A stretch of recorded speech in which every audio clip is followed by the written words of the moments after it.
শান্ত একটি শহর, সাধারণ কিছু মানুষ আর তাদের প্রতিদিনের সাদামাটা জীবন। কিন্তু সেই নিস্তব্ধতা ভেঙে যখন ৬০ টন এক ইস্পাতের দানব নেমে আছে রাজপথে, তখন চমকে যায় সময়।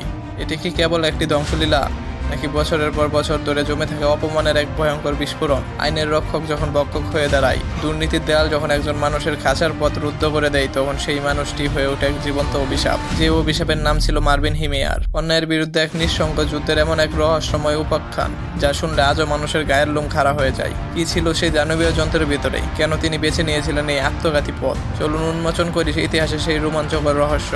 সময়টা 2004 সালের 4 জুন। কালডারোর পাহাড়ি শহর গেনবিতে দিনটি শুরু হয়েছিল 8-10টা দিনের মতোই শান্তভাবে। জুন মাসে সেই মিঠে রোদের মাউন্টেন বিফ মাফলার শপের সামনে দিয়ে চলছে গাড়িগুলো আপন গতিতে। কিন্তু দুপুর 2:45 শহরে সেই নিস্তব্ধতা চিরতরে চুরমার হয়ে যায়। মার্ভিন হিমেয়ারের গ্যারেজের মোটা কংক্রিট আর স্টিলের দেয়াল ভেদ করে হঠাৎ বেরিয়ে আসে এক ভয়ঙ্কর দানব। 60 টন ওজনের একটি বুলডোজার, যা বাড়ি স্টিল আর কংক্রিটের বর্ম দিয়ে চারপাশ থেকে ঢাকা। এটি কোনো সাধারণ নির্মাণ যন্ত্র ছিল না, এটি ছিল 18 মাসের জমানো ঘৃণা, অপমান আর ধাও ধাও করে জ্বলতে থাকে এক পুঞ্জীভূত প্রতিহিংসার জীবন্ত বহিঃপ্রকাশ। শহরবাসী কল্পনাও করতে পারেনি যে আগামী 90 মিনিট তাদের জীবনের সবচেয়ে বিভীষিকাময় সময় হতে যাচ্ছে। গেনবি পুলিশের ইতিহাসে সবচেয়ে বড় দুঃস্বপ্ন তখন রাজপথে দাপিয়ে বেড়াচ্ছে, যার গন্তব্য শহরের প্রতিটি সেই স্থান যারা মার্ভিন হিমেয়ারকে তিলে তিলে ধ্বংস করেছিল। এই ধ্বংসলীলার নেপথ্যে থাকা মানুষটি ছিলেন মার্ভিন হিমেয়ার। 1951 সালে মার্কিন যুক্তরাষ্ট্রের দক্ষিণ দারাকোটায় জন্মগ্রহণ করা এই মানুষটি পেশায় ছিলেন একজন অত্যন্ত দক্ষ মেকানিক এবং কঠোর পরিশ্রমী। 1991 সালে তিনি গেনবিতে আসেন এবং $42,000 এক খণ্ড জমি কিনেন এবং সেখানে একটি দোকান তুলে যার নাম দেন মাউন্টেন বিফ মাফলার। তখন কেউ ভাবেনি এই শান্ত মেকানিকটাই একদিন পুরো শহর তছনছ করে দেবেন। তিনি ছিলেন একজন কারিগর, যার কাছে যে কোনো জটিল যান্ত্রিক সমস্যার সমাধান ছিল। তিনি একা থাকতে ভালোবাসতেন, কিন্তু প্রতিবেশীদের বিপদে সবসময় এগিয়ে আসতেন। স্থানীয়রা তাকে একজন সৎ ব্যবসায়ী হিসেবে চিনত, কিন্তু জানতেন না যে শহরের নোংরা রাজনীতি আর ক্ষমতার অন্ধ লড়াইয়ের কাছে তার এই সততার মেধা একদিন কত বড় মারণাস্ত্র হয়ে দাঁড়াবে। অন্যায় শুরুটা হয়েছিল খুব সামান্য একটি বিষয় থেকে। মার্ভিনের দোকানের পাশেই ছিল মাউন্টেন পার্ক কংক্রিট কারখানা, যার মালিক ছিল শহরের অত্যন্ত প্রভাবশালী ডুস পরিবার। তারা গ্যানবিতে বহু বছর ধরে ব্যবসা করছে এবং স্থানীয় রাজনীতির প্রতিটি স্তরে তাদের প্রভাব ছিল আকাশচুম্বী। তারা তাদের ব্যবসার বিস্তারের জন্য মার্ভিনের জমিটি জলের দামে কিনতে চেয়েছিলেন। মার্ভিন প্রথমে রাজি হলেও পরে যখন বুঝলেন তারা তাকে ঠকাতে চাইছে,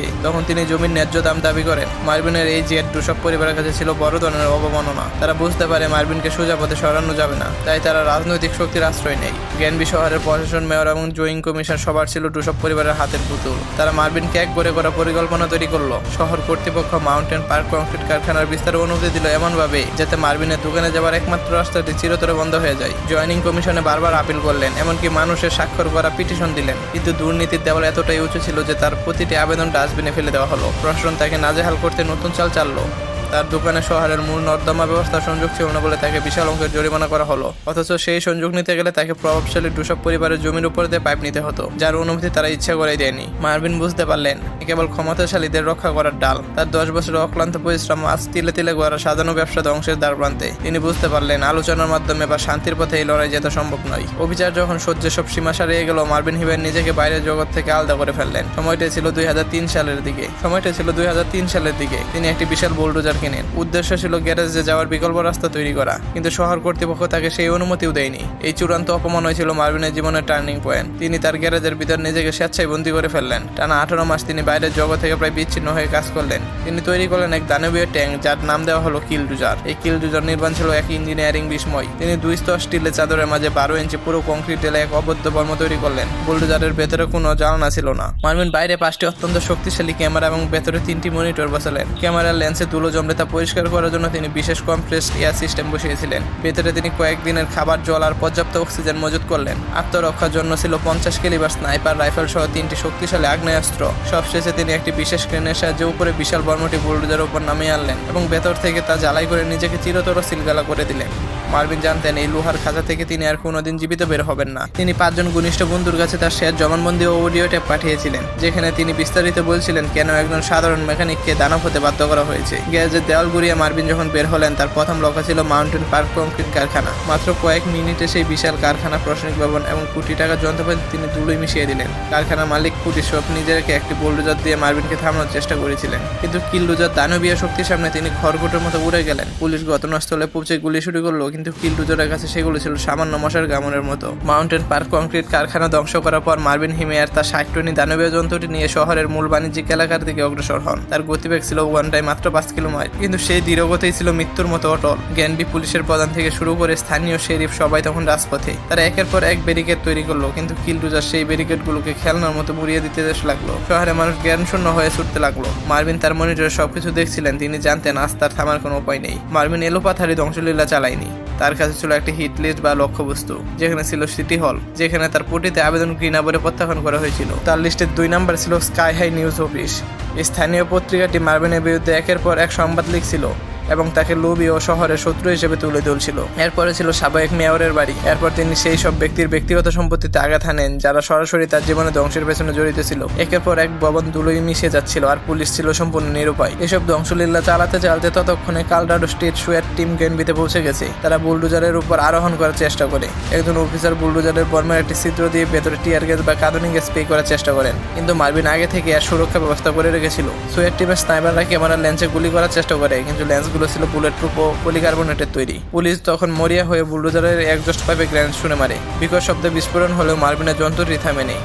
এমনকি একজন অফিসার একটি বড় ফ্রন্ট এন্ড লোডার নিয়ে কিলডোজারকে থামানোর চেষ্টা করেন। 2 বিশাল যন্ত্রের মধ্যে সংঘর্ষে পুরো শহর কেঁপে ওঠে, কিন্তু মার্ভিনের শক্তিশালী ইঞ্জিনের সামনে এই মেশিনটি টিকতে পারেনি। তারা চেয়েছিলেন এন্টি ট্যাঙ্ক মিসাইল দিয়ে কিলডোজারকে উড়িয়ে দিতে, কিন্তু শহরে জনবসতির কথা চিন্তা করে সেই সিদ্ধান্ত থেকে পিছিয়ে আসতে হয়। প্রায় 1.5 ঘন্টা ধ্বংসযজ্ঞের পর কিলডোজারটি গাম্বলস হার্ডওয়্যার স্টোরের দিকে এগোয়। এই দোকানের মালিকও মার্ভিনের বিরুদ্ধে ষড়যন্ত্রে লিপ্ত ছিলেন। মার্ভিন যখন বোমাটি ভাঙতে শুরু করেন তখন একটি অপ্রত্যাশিত ঘটনা ঘটে। হার্ডওয়্যার স্টোরের নিচে একটি আংশিক বেসমেন্ট ছিল যা মার্ভিনের জানা ছিল না। বুলডোজারের একদিকে চেন বা ট্র্যাক সেই বেসমেন্টের গর্তে পড়ে যায়। একদিকে চাকা গর্তে আটকে যাওয়ায় কিলডোজার তার ভারসাম্য হারায়। মার্ভিন ইঞ্জিনকে সর্বোচ্চ শক্তি দিয়ে বের করার চেষ্টা করে, কিন্তু এতে হিতে বিপরীত হয়। প্রচন্ড চাপে ইঞ্জিনের রেডিয়েটর ফেটে যায় এবং ভেতর থেকে গরম জল ও ধোঁয়া বের হতে শুরু করে। ইস্পাতের সেই গরম খাঁচার ভেতর মার্ভিন বুঝতে পারলেন তার মিশন শেষ। বুলডোজারটি যখন স্থির হয়ে গেল তখন পুলিশকে চারপাশ থেকে ঘিরে ফেলে, কিন্তু তারা ভেতরে ঢোকার কোনো পথ খুঁজে পাচ্ছিল না।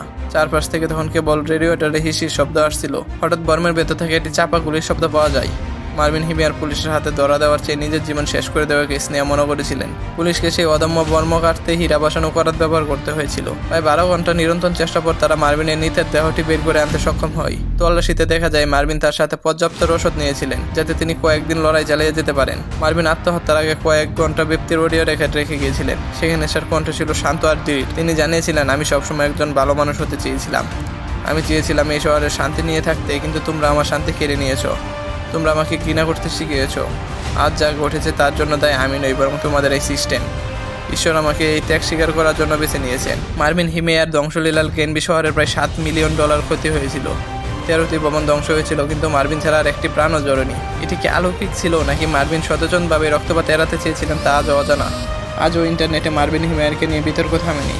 একদল তাকে দেখে ভাবে তিনি হলেন আধুনিক কালের বীর, তিনি দুর্নীতির বিরুদ্ধে একাই রুখে দাঁড়িয়েছিলেন।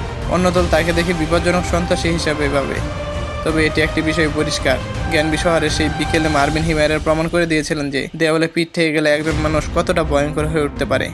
মাউন্টেন ভিউ মাফলার সব আজ আর নেই, কিন্তু কিলডোজারের সেই ইতিহাস আজীবন মানুষের মধ্যে গেঁথে থাকবে। মার্ভিন হিমেয়ার কি আপনার চোখে হিরো নাকি ভিলেন? এই পুরো ঘটনাটিকে এড়িয়ে যাওয়া সম্ভব ছিল না? আমাদের কমেন্টে জানান।